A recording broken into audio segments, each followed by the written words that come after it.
Welcome to Akhara Study. Today we shall learn West Bengal Board Class 8 English Book Blossoms, New Syllabus, Chapter 12, Someone. আচ্ছা, এবার চারপাশের সব কোলাহল একেবারে ভুলে যাও। মানে চলো আমরা সবাই মিলে কল্পনা করি। ঘুটঘুটে অন্ধকার একটা রাত, আকাশে শুধু মিটমিটে তারা ঝলছে, আর ঠিক সামনেই গভীর জাদুকরী একটা বন। বনের ঠিক মাঝখানে দাঁড়িয়ে আছে ছোট্ট উজ্জ্বল রঙের একটা কাঠের কেবিন। চারপাশটা এতটাই নিস্তব্ধ যে নিজেদের শ্বাস-প্রশ্বাসের শব্দও যেন কানে বাজছে। ঠিক এই রকমই গা ছমছমে আর রহস্যময় একটা পরিবেশ নিয়ে আমাদের আজকের এই কবিতা, যার নাম সামওয়ান বা কেউ একজন। চলো এই রহস্যের গভীরে এক ডুবে তলিয়ে যাই। আমাদের আজকের এই মিস্ট্রি টু মাস্টারি ম্যাপটা একবার ঝটপট দেখে নিই। প্রথমে আমরা এই কবিতার গা ছমছমে গল্পটা অনুভব করব রহস্যময় টোকা আর বনের শব্দের মাধ্যমে। তারপর আলো জেলে শব্দভাণ্ডার থেকে নতুন শব্দ শিখব, আর সব শেষে পাঠ্য বইয়ের সমস্ত প্রশ্নাবলী ও ব্যাকরণ একসাথে সমাধান করব। তো শুরু করা যাক। প্রথম পর্ব, রহস্যময় টোকা, মধ্যরাতের চমক। একদম কবিতার দৃষ্টিকোণ থেকে ভাবি চলো। সেই ছোট্ট রঙিন কাঠের কেবিনের ভেতর আমরা একা বসে আছি, বনের ঠিক মাঝখানে। আর হঠাৎ দরজার একটা শব্দ হলো। সময় ধরে ঘটনাগুলো একটু সাজিয়ে নেওয়া যাক। ঘড়িতে তখন কাটায় কাটায় রাত 11:59। চারপাশ একেবারে শুনশান। হঠাৎ দরজায় পরিষ্কার একটা টোকা। ঠক ঠক, বুকটা ধক করে উঠল, তাই না? ঠিক রাত 12টায় বুক বেঁধে সেই ছোট্ট রঙিন দরজাটা আমরা একটুখানি খুললাম। 12টা বেজে 1 মিনিটে একবার ডান দিকে আরেকবার বাঁ দিকে উকি মারলাম, কিন্তু অবিশ্বাস্য, কেউ কোথাও নেই। 12টা বেজে 2 মিনিটে শুধু কানে ভেসে আসতে লাগল বনের কিছু অদ্ভুত নিস্তব্ধ শব্দ। রহস্য যেন আরও ঘনীভূত হয়ে উঠল। দ্বিতীয় পর্ব, বনের শব্দ, রাতের কানাকানি। দরজা খোলার পর কাউকে না পেয়ে আমাদের দৃষ্টি যেন ক্যামেরার মতো প্যান করে চলে গেল রাতের বনের দিকে। চারপাশের ঘন নীল আর গাঢ় সবুজের মায়াবী জাদুকরী বন থেকে ভেসে আসছে অদ্ভুত সব শব্দ। চলো কান পেতে শুনি। কবি বলছেন, only from the forest the screech owls call, অর্থাৎ সেই নিশ্ছিদ্র অন্ধকারে বন থেকে শুধু ভেসে আসছিল প্যাঁচার তীক্ষ্ণ ডাক। একবার চোখ বুজে ভাবো তো, বনের চাদোয়ারের অনেক উঁচুতে গাছের ডালে বসে আছে একটা উজ্জ্বল রঙের প্যাঁচা। অন্ধকারে তার চোখ দুটো যেন দুটো ছোট বাল্বের মতো জ্বলজ্বল করছে, আর তার সেই তীক্ষ্ণ ডাক রাতের ওই নিস্তব্ধতাকে যেন একেবারে চিরে দিচ্ছিল। এরপর কবি বলছেন, only the cricket whistling while the dew drops fall. ঝিঝি পোকারা যেন একটানা শীষ দিয়ে চলেছে, চিপ চিপ চিপ। আর তার সাথে সাথে রাতের চাঁদের আলোয় গাছের উজ্জ্বল সবুজ পাতার ওপর থেকে টুপ টুপ করে ভারী চকচকে শিশির বিন্দু ঝরে পড়ছে। শিশির বিন্দুগুলো যেন এক একটা মুক্তোর মতো জ্বলছে অন্ধকারে। একটু ভেবে দেখো, এই অদ্ভুত সুন্দর শব্দগুলো ছাড়া সেখানে আর কোনো মানুষের নাম গন্ধ ছিল না। So I know not who came knocking, at all at all at all. এই লাইনটা খেয়াল করেছ? এখানে অ্যাট অল অর্থাৎ একেবারেই না কথাটা কবি একেবারে 3-3বার ব্যবহার করেছেন। কেন জানো? কারণ তিনি পুরোপুরি হতবাক। তার মনের সম্পূর্ণ বিভ্রান্তি আর অবাক হওয়ার চরম অবস্থা বোঝাতেই এই জোর দেয়া। নিঝুম রাতে কে যে কড়া নেড়েছিল সেটা তার একেবারেই অজানা থেকে গেল। আর ঠিক এখানেই এই অদ্ভুত সুন্দর আর রহস্যময় গল্পটার সমাপ্তি ঘটে। তৃতীয় পর্ব, শব্দভাণ্ডার বা ওয়ার্ড নেস্ট, শব্দের অর্থ উদ্ধার। রহস্য তো অনেক হলো, এবার চলো ক্লাসরুমের লাইটটা জ্বেলে নিই। এই চমৎকার কবিতাটাকে আরও গভীরভাবে বুঝতে হলে এর মধ্যে লুকিয়ে থাকা কয়েকটা বিশেষ শব্দের অর্থ আমাদের একেবারে জলের মতো মুখস্থ করে ফেলতে হবে। প্রথম শব্দটা হলো উই। উই এর মানে হলো খুব ছোট বা ভেরি স্মল। মনে আছে ওই যে কবিতার শুরুতে একটা ছোট্ট উজ্জ্বল রঙের কাঠের দরজার কথা বলেছিলাম, যেটা খুলতে গেলে একটু নিচু হতে হয়? হ্যাঁ, ঠিক ওই রকম খুব ছোটখাটো জিনিস বোঝাতেই এই উই শব্দটা ব্যবহার করা হয়। এর পরের দুটো শব্দ বেশ মজার। একটা হলো নট, নট, যার অর্থ হলো কিছুই না বা নাথিং, আর অন্যটা হলো স্টিয়ারিং, স্টিয়ারিং, যার অর্থ নড়াচড়া বা মুভমেন্ট। কবি বলেছেন, and not there was a steering.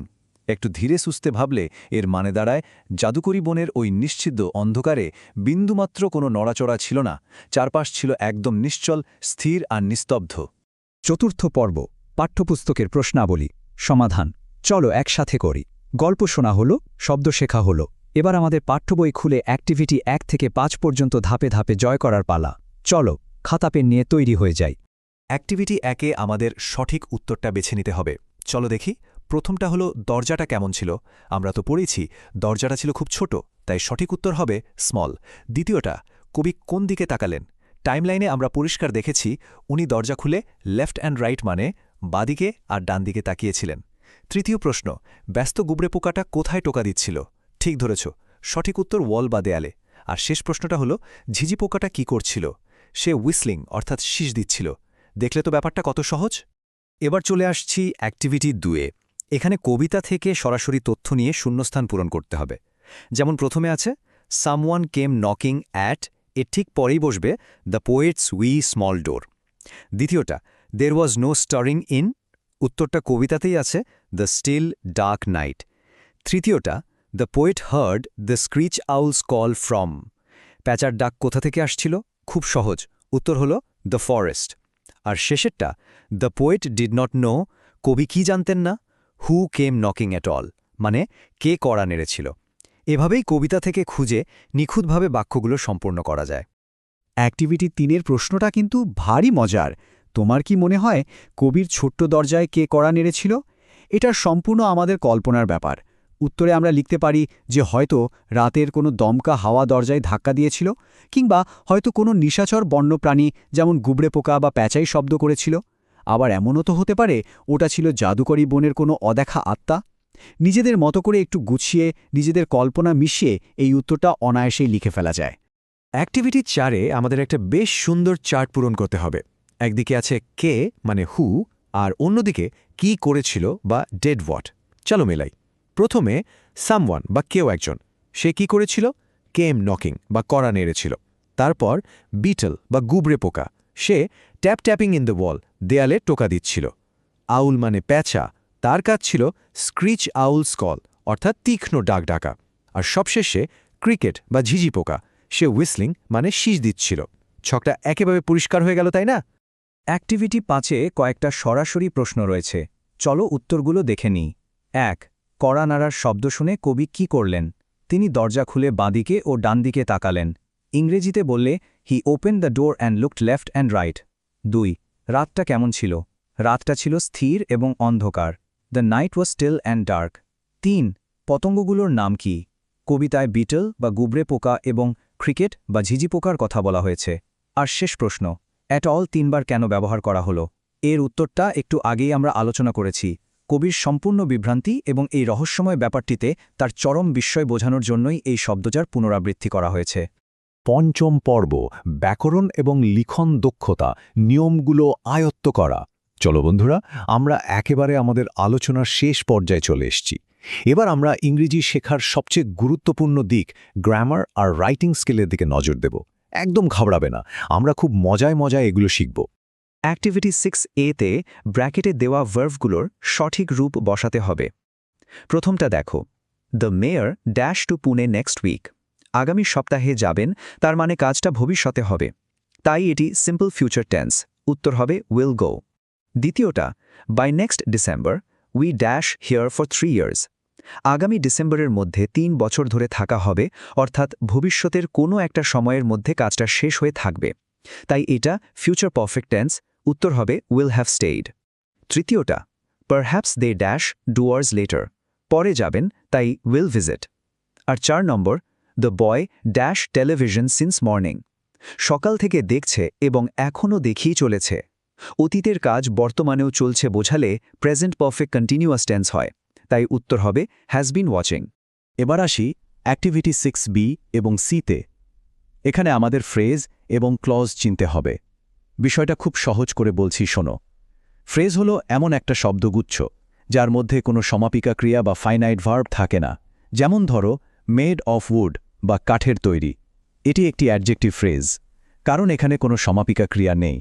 অন্যদিকে ক্লজ হলো এমন একটা বাক্যাংশ যার মধ্যে সাবজেক্ট এবং ফাইনাইট ভার্ব দুটোই থাকে। যেমন as soon as she saw the strange man, এখানে শি হলো সাবজেক্ট আর স হলো ভার্ব, তাই এটি একটি অ্যাডভার্ব ক্লজ। বইয়ের উদাহরণগুলো একটু মন দিয়ে দেখলে এই পার্থক্যটা জলের মতো পরিষ্কার হয়ে যাবে। অ্যাক্টিভিটি 6D-তে আমাদের অ্যাক্টিভ থেকে প্যাসিভ ভয়েসে পরিবর্তন করতে হবে। নিয়মটা কিন্তু ভারী সোজা। অ্যাক্টিভ ভয়েসের যেটা অবজেক্ট, প্যাসিভ ভয়েসে সেটা সাবজেক্ট হয়ে যায়। যেমন ধরো একটা বাক্য, India one the world cup, মানে ভারত বিশ্বকাপ জিতেছিল। এখানে কাজটা কে করেছে? ইন্ডিয়া, তাই ইন্ডিয়া সাবজেক্ট। আর কি জিতেছিল? দ্য ওয়ার্ল্ড কাপ, তাই এটা হলো অবজেক্ট। প্যাসিভে এই অবজেক্টটাই শুরুতে চলে আসবে। বাক্যটা দাঁড়াবে the world cup was won by India. ঠিক একইভাবে বাকি বাক্যগুলোর সাবজেক্ট আর অবজেক্টের জায়গা বদল করে সঠিক ভার্বের রূপ বসালেই ম্যাজিকের মতো ভয়েস চেঞ্জ হয়ে যাবে। এই অ্যাক্টিভ প্যাসিভের খেলাটা শিখে নেওয়া খুব জরুরি জানো? এতে আমাদের লেখা আরও অনেক সুন্দর আর স্মার্ট হয়ে ওঠে। অ্যাক্টিভিটির সাথে আমাদের ওই নতুন শেখার শব্দগুলো দিয়ে বাক্য রচনা করতে হবে। চলো আমাদের সেই রঙিন কল্পনার জগৎ থেকেই কিছু বাক্য বানিয়ে ফেলি। উই দিয়ে বলা যায় I saw a we colourful bird in the garden, অর্থাৎ আমি বাগানে একটা ছোট্ট রঙিন পাখি দেখলাম। স্টারিং দিয়ে বলা যায় the wind was gently stirring the green leaves, বাতাস আলতো করে সবুজ পাতাগুলোকে নাড়া দিচ্ছিল। বিজি দিয়ে দ্য বিজি বিজ আর কালেক্টিং হানি, ব্যস্ত মৌমাছিরা মধু সংগ্রহ করছে।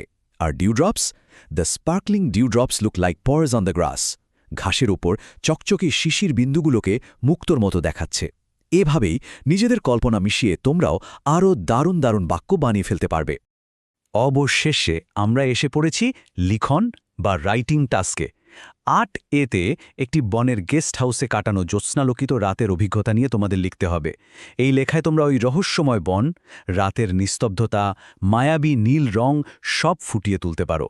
৮ বিতে আবার একটি প্যাঁচার আত্মজীবনী লেখার কথা বলা হয়েছে, যে রাতের সৌন্দর্য উপভোগ করছে।